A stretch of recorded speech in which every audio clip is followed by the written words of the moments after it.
আপনারা মাছের অনেক রকম রেসিপি বানিয়ে খেয়েছেন, তো কাতলা মাছের, দই কাতলা, আরও বিভিন্ন ধরনের। তো আজকে আমি তো মাছের রেসিপি বানাবো, তবে আজকে কাতলা মাছ নয়, রুই মাছ দিয়ে রেসিপিটা বানাবো। তো কাতলা মাছের রেজালা খেয়েছেন, তো আজকে আমি রুই মাছ দিয়ে রেজালা বানিয়ে দেখাবো। তো চলুন বন্ধুরা, দেখতে থাকুন পুরো ভিডিওটা। নমস্কার বন্ধুরা, অপর্ণা কিচেন ব্লগের আবার একটি নতুন রেসিপিতে সবাইকে স্বাগত জানাই। বন্ধুরা কেমন আছেন? আশা করি ভালো আছেন, সুস্থ আছেন, যে যেখানেই আছেন। তো আজকে আমি বানাবো রুই মাছের রেজালা। তো দেখুন, তার জন্য আমি 4 পিস মাছ নিয়েছি, দেখতেই পাচ্ছেন। আর এখানে কিছু মশলা নিয়েছি। তো দেখুন, তো মৌরি নিয়েছি, লেবু নিয়েছি অর্ধেক, গোটা লঙ্কা, গোটা গরম মশলা, তেজপাতা, আদা রসুন বাটা, টমেটো আর চালমগজ দানা নিয়েছি। এখানে কালো সর্ষে 1 চামচ, সাদা সর্ষে 1 চামচ, আর এখানে পেঁয়াজ আর কাঁচা লঙ্কা নিয়েছি। এগুলো দিয়ে আজকে রান্না হবে। আপনারা চাইলে পোস্ত দিতে পারেন, কাজু বাদাম দিতে পারেন। তো আমি যেটাই পেয়েছি হাতের কাছে সেটা দিয়েই রান্নাটা করছি। তো চলুন, প্রথমেই মাছগুলো লবণ হলুদ মাখিয়ে নেব।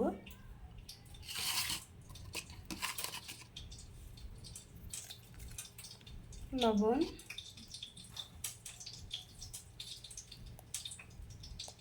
হলুদ,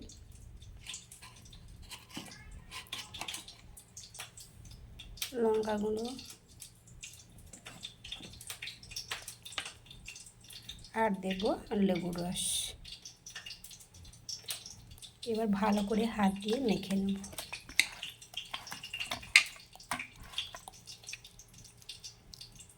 এইভাবে ঘষে ঘষে মাখিয়ে নেব, যাতে মাছের ভেতর লবণটা ভালোভাবে ঢুকে যায়, সেই জন্য। তো দেখুন, তো আপনারা চাইলে লঙ্কা আর হলুদ নাও দিতে পারেন। তো আমি দিলাম কালারের জন্য। এটা হলুদ ছাড়াই রান্নাটা হয়, তো হলুদ দিয়েই আজকে রান্নাটা করব। তো পুরো ভিডিওটাই দেখতে থাকুন, বুঝতে পারবেন কীভাবে রান্নাটা করছি। দেখুন, আমার লবণ হলুদ মাখানো হয়ে গেছে। এবার আমি রান্নাটা শুরু করব, চলুন। এবার আমি এগুলো বেটে নেব। তো আপনারা চাইলে মিক্সিতে বাটতে পারেন, তো আমি শিল নোড়াতে বাটবো। তো বেটে নিয়ে এসে তারপর দেখাচ্ছি আপনাদের। আমি মশলাগুলো সব বেটে নিয়েছি, দেখতেই পাচ্ছেন। তো এবার চলুন রান্নাটা শুরু করব। গ্যাসের মধ্যে আগে থেকে কড়াই বসিয়ে দিয়েছি, তো ওর মধ্যে আমি সরষের তেল দিয়ে দেব। তো সরষের তেল দিয়েই রান্নাটা করব।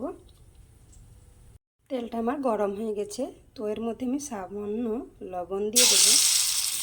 তো লবণটা দেওয়ার কারণ মাছটা কড়াইতে লাগবে না, সেই জন্য। তো এবার আমি মাছগুলো ভেজে নেব। মাছগুলো আমি দিয়ে দিয়েছি, এবার লাল করে ভেজে নেব। লাল হবে ঠিকই, কিন্তু বেশি ভাজবো না, 2 পাশ লাল হলেই নামিয়ে নেব।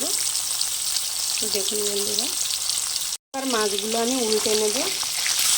দেখুন, 1 পাশ লাল হয়ে গেছে। তো অবশ্যই এই সময় অল্প আঁচে মাছটা ভাজবেন, কারণ কড়াইতে লেগে যেতে পারে, কারণ লঙ্কা গুঁড়ো মাখানো আছে, সেই জন্য। বন্ধুরা, এই রান্নাটিতে হলুদ ছাড়াই রান্নাটি হয়। তো আপনারা চাইলে অবশ্যই তো হলুদ লঙ্কা গুঁড়ো বাদ দিয়েই মাছটা ভাজবেন বা রান্নাটা করবেন। তো মাছের রেজালাতে হলুদ দেয় না, তো আমি দিয়ে রান্না করছি, কারণ সাদা দেখালে খাবে না, খেতে পছন্দ করে না, সেজন্য আমি হলুদ গুঁড়োটা ব্যবহার করছি। তো আপনারা প্লিজ না দিয়েই রান্নাটা করবেন। আর অবশ্যই কাজু বাদাম পোস্ত দেবেন, তাতে আরও ভালো লাগবে। তো আমি হাতের কাছে যেটাই পেয়েছি সেটা দিয়ে আজকে রান্নাটা করছি, রেসিপিটি বানাচ্ছি। আপনারা পুরোটাই দেখবেন, আশা করি ভালো লাগবে। চলুন, এবার আমার মাছটা ভাজা হয়ে গেছে, তো আমি তুলে নেব কড়াই থেকে। তো দেখুন, এইভাবে লাল করে ভেজে নিয়েছি, কিন্তু লাল হয়েছে 2 পাশ, ভেতরে কিন্তু নরমই আছে। তো এই রান্নাটিতে এইভাবে মাছটা ভাজলে খুব ভালো লাগে খেতে। তো চলুন সবগুলো তুলে নেব। এইভাবে ভেজে নিয়েছি সবগুলো। তো ওই তেলের মধ্যে আমি কিছু গোটা মশলা ফোড়ন দেব। দেখুন, গোটা লঙ্কা, তেজপাতা, গোটা গরম মশলা আর 1 চামচ পানমৌরি দিয়ে দেব।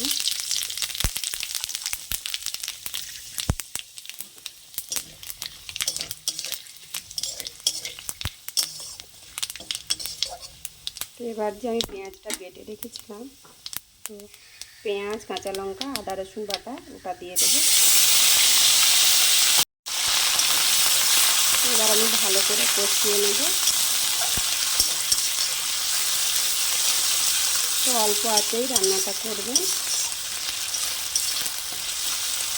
তো দেখুন মশলাটা আমার ভাজা হয়ে গেছে। তো এর মধ্যে কিছু গুঁড়ো মশলা দেবো। তো লবণ আছে, হলুদ আছে, গোলমরিচ গুঁড়ো আর কাশ্মীরি লঙ্কার গুঁড়ো আছে। ঝাল লঙ্কার গুঁড়ো দেবো না, কারণ কাঁচা লঙ্কা আমি বেটে দিয়েছি আর ঝাল আমাদের সেভাবে পছন্দ করে না, সেই জন্য। তো এবার আমি ভালো করে ভেজে নেব মশলাগুলো। তো ভাজা হয়ে গেছে ভালোভাবে। তো এবার আমি সরষে বেটে রেখেছিলাম যে ওটা দিয়ে দেব।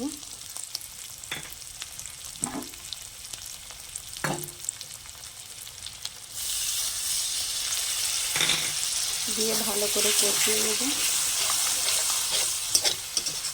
আমি অল্প করে হলুদ দিয়েছি, তো আগেই বলেছি হলুদ না দিয়ে রান্নাটা করবে। আমি একটা টমেটো কেটে রেখেছিলাম, ওটাও দিয়ে দেবো। দিয়ে ভালো করে কষিয়ে নেব যতক্ষণ না টমেটোটা নরম হয়।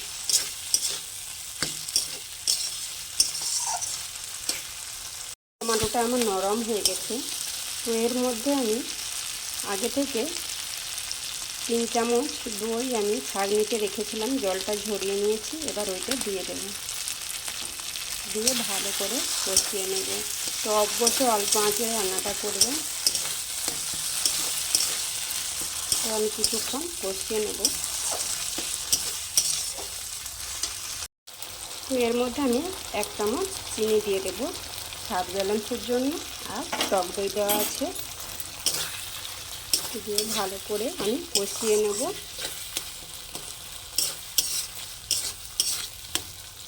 এবার এর মধ্যে আমি শেষে দিয়ে দেব 1 চামচ ধনে গুঁড়ো আর 1 চামচ জিরে গুঁড়ো। দিয়ে ভালো করে কষিয়ে নেব। যতক্ষণ না তেল ছাড়ে মশলা থেকে ততক্ষণ আমি কষিয়ে নেব। বন্ধুরা পুরো ভিডিওটাই দেখতে থাকুন, আশা করি ভালো লাগবে। তো দেখুন এভাবে কষিয়ে নিয়েছি। বন্ধুরা দেখতেই পাচ্ছেন মশলা থেকে কত সুন্দর তেল ছেড়ে গেছে। তো এই পর্যায়ে আমি জল দিয়ে দেবো পরিমাণ মতো।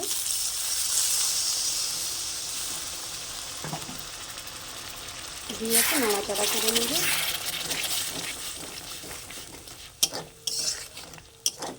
এখন জলের মধ্যে ফুটে এসে গেছে। তো এবার আমি মাছগুলো এক এক করে দিয়ে দেব।